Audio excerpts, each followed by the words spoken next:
할렐루야. 7월 20일 토요일 날마다 주께로 큐티 가이드 시작하겠습니다.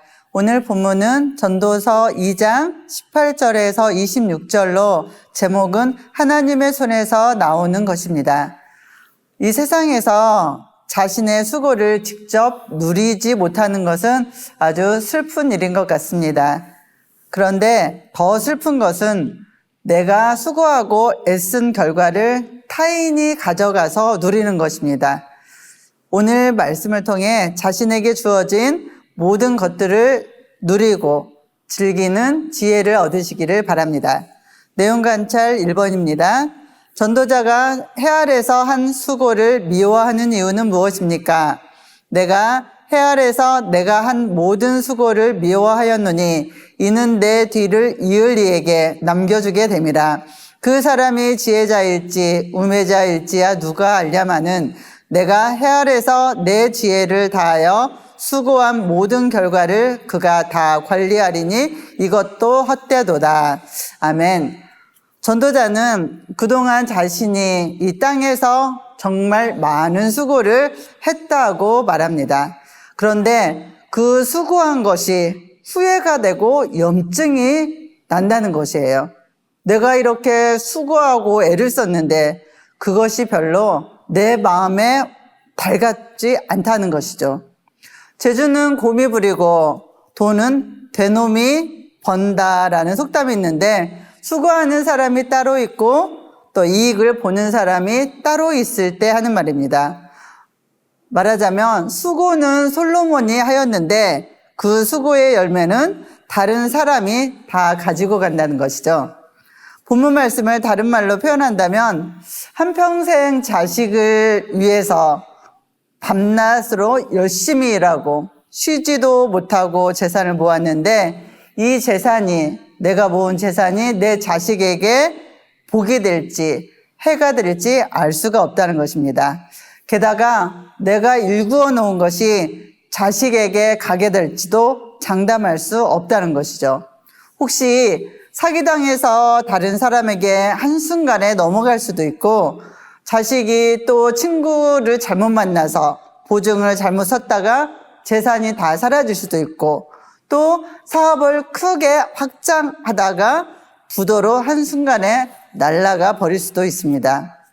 이에 전도자는 이런 세상의 부조리한 현실을 깨닫고 자신이 수고하여 모아놓은 재산을 물려주는 것이 무슨 소용이 있겠느냐고 말하는 것입니다. 실제적으로 솔로몬의 인생이 그랬습니다. 솔로몬이 다윗 다음에 왕을 이어받아 가장 큰 번영의 때를 누립니다. 그리고 이스라엘 역사에서 굉장히 넓은 영토를 차지하게 됐고요. 또 풍성한 부귀영화를 누리며 살았습니다. 그가 얼마나 지혜로웠는지 주위의 강대국들이 솔로몬의 지혜를 듣고자 찾아와서 갖가지 진귀한 보물들을 선물로 놓고 갔습니다. 이스라엘 역사에서 가장 영화롭고 평화로운 번영의 때를 솔로몬이 누렸습니다. 그런데 솔로몬에게 고민이 있었습니다. 자신이 누리고 자신이 아꼈던 자신의 시대의 영광이 그대로 내 자식의 대로 이어갈 수 있나 하는 고민이 있었습니다. 이런 고민은 실제적으로 솔로몬의 아들 르호보암 때에 이스라엘이 반쪽으로 쪼개져 버리면서 일어났습니다.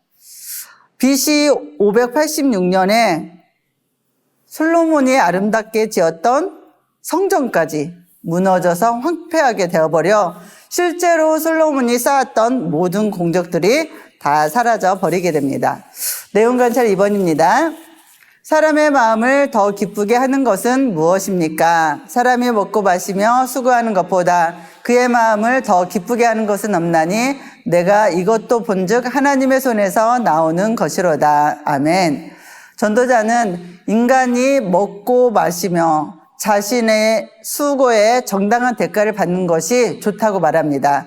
그리고 세상에서 이러한 것보다 나은 것이 없다고 합니다. 왜냐하면 이러한 모든 것은 하나님께서 인간에게 주신 복이기 때문입니다. 내가 수고한 만큼 적당히 먹을 줄도 알고 즐길 줄도 아는 것이 인생을 지혜롭게 사는 비결입니다. 내용 관찰 3번입니다. 하나님은 그가 기뻐하는 자와 죄인에게 각각 무엇을 주십니까? 하나님은 그가 기뻐하시는 자에게는 지혜와 지식과 희락을 주시나 죄인에게는 노고를 주시고 그가 모아 쌓게 하사 하나님을 기뻐하는 자에게 그가 주게 하시지만 이것도 헛되어 바람을 잡는 것이로다. 아멘. 하나님께서 기뻐하시는 자가 누구입니까? 하나님의 백성, 자녀, 즉 성도입니다. 그들에게 지혜와 지식과 희락, 즉 기쁨을 주신다는 것입니다. 여기에서 기쁨은 세상적인 기쁨도 포함되지만 영적인 기쁨도 포함됩니다. 반면에 죄인에게는 노고를 주신다고 했는데 노고는 일 또는 고생을 말합니다. 하나님을 두려워하지 않고 또 재물을 더 쌓으려는 욕망은 고통스러운 결과를 얻게 된다는 것이죠. 그리고 마지막에 하나님께서 그것을 빼앗아 다른 사람에게 줘버린다는 것입니다. 그러므로 일생에 수고한 것이 헛되어 바람을 잡으려는 것과 같다는 것입니다. 연구와 묵상 4번입니다. 전도자가 먹고 마시며 수고하는 모든 것이 하나님의 손에서 나오는 것이라고 말하는 이유가 무엇인지 묵상해 봅시다. 헤아리 인간을 한마디로 정의하면 만족을 모르는 존재라고 할 수 있습니다. 만족을 모르기 때문에 마음의 공허함을 채우기 위해서 끊임없는 욕망에 이끌려 살아갑니다. 가진 사람은 많이 가진 대로, 가지지 못한 사람은 가지지 못한 대로 만족을 모르기 때문에 진정한 희락의 삶을 살지 못합니다. 진정으로 사람이 만족을 누릴 수 있는 길은 하나님을 아는 길밖에 없습니다. 창조주이신 하나님의 섭리에 순복할 때 그것을 즐기며 기쁨과 열심으로 살아갈 수 있습니다. 삶의 적용 5번입니다. 먹고 마시며 수고하는 모든 것이 하나님으로부터 온 것이라는 확신이 있습니까? 인생의 해이 속에서도 하나님이 주신 삶을 온전히 살아내기 위해 지금 결단할 것은 무엇인지 생각해 봅시다. 사랑하는 여러분, 우리가 살고 있는 이 땅의 모든 것은 하나님의 것입니다. 하나님께서 우리에게 먹고 마시고 수고한 소득으로 일상의 낙을 누리며 살도록 하셨습니다.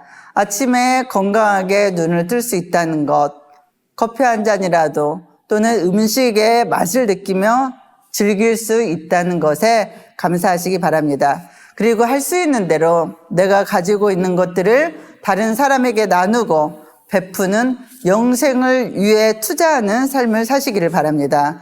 죽도록 고생해서 남주는 인생이 아니라 내 손에 내가 가지고 있을 때 가장 알차게, 가장 지혜롭게 사용하여 하나님께 칭찬받는 성도님들이 되시기를 주님의 이름으로 축복합니다. 감사합니다.